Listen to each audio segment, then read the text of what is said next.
Hello everyone. Thank you for joining us once again on the channel. On today's report, Sultan says we need to douse tension. People are hungry and angry. Explains why farmers and elders clashes persist in Benue State and says that the conflict has claimed 4,000 lives in 7 years. IDP president revealed. Well, before we go into the details in full, we'd like to say a very big welcome to you all. If you're joining us for the very first time, please do well to like, share, and subscribe to our channel.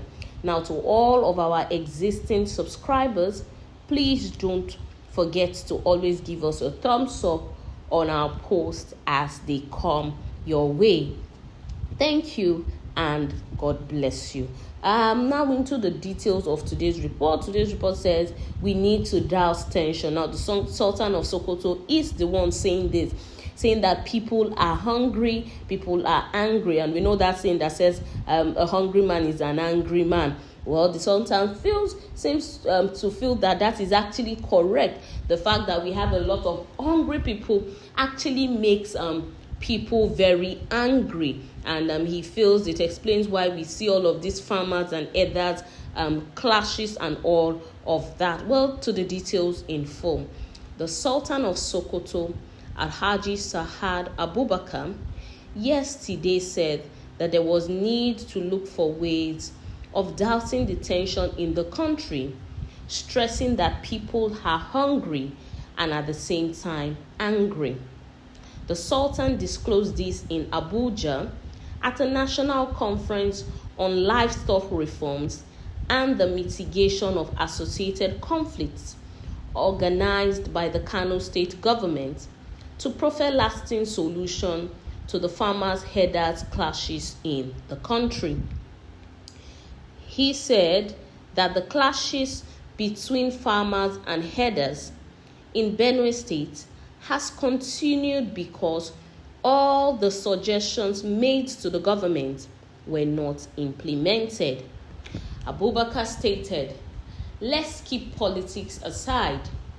The issues of development, especially for the common man, should not be prioritized.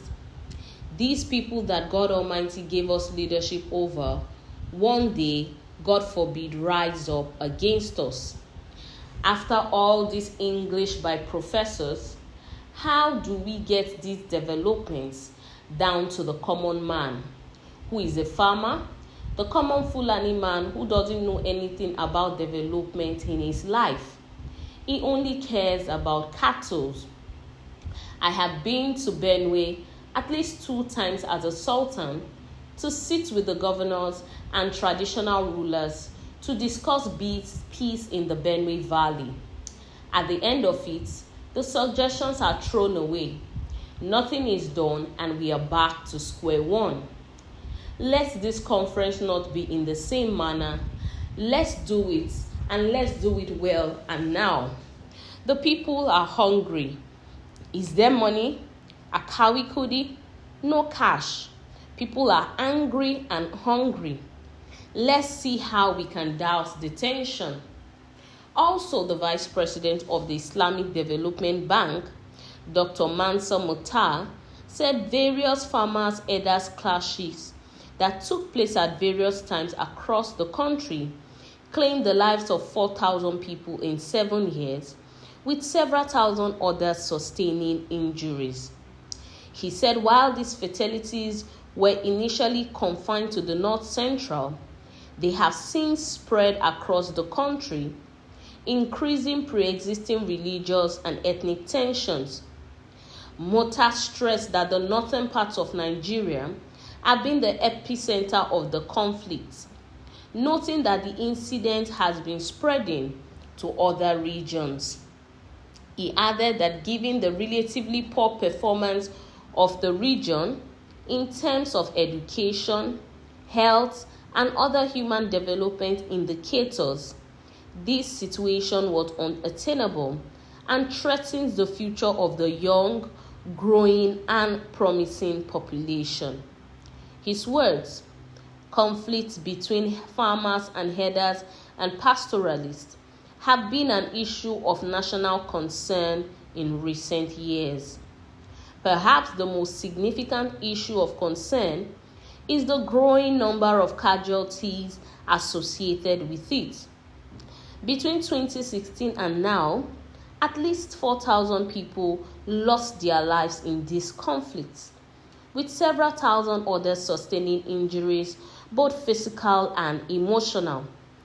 While fatalities were initially confined to the North Central, they have since spread across the country, increasing pre-existing religious and ethnic tensions.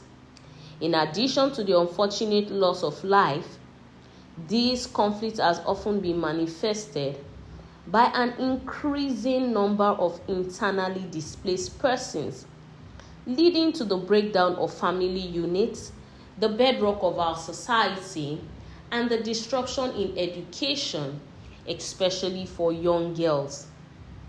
This crisis has also undermined agricultural production, compromising our nation's food security, especially during these periods of rising food prices.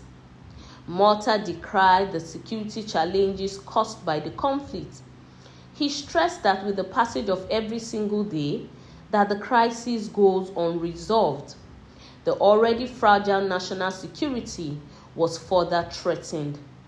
According to him, the country cannot continue like this. On the way forward, he said that while ranching was very important, it was insufficient to effectively address the fundamental drivers of the farmer-herder crisis because of the complexity of the crisis, which calls for a multi-stakeholder intervention.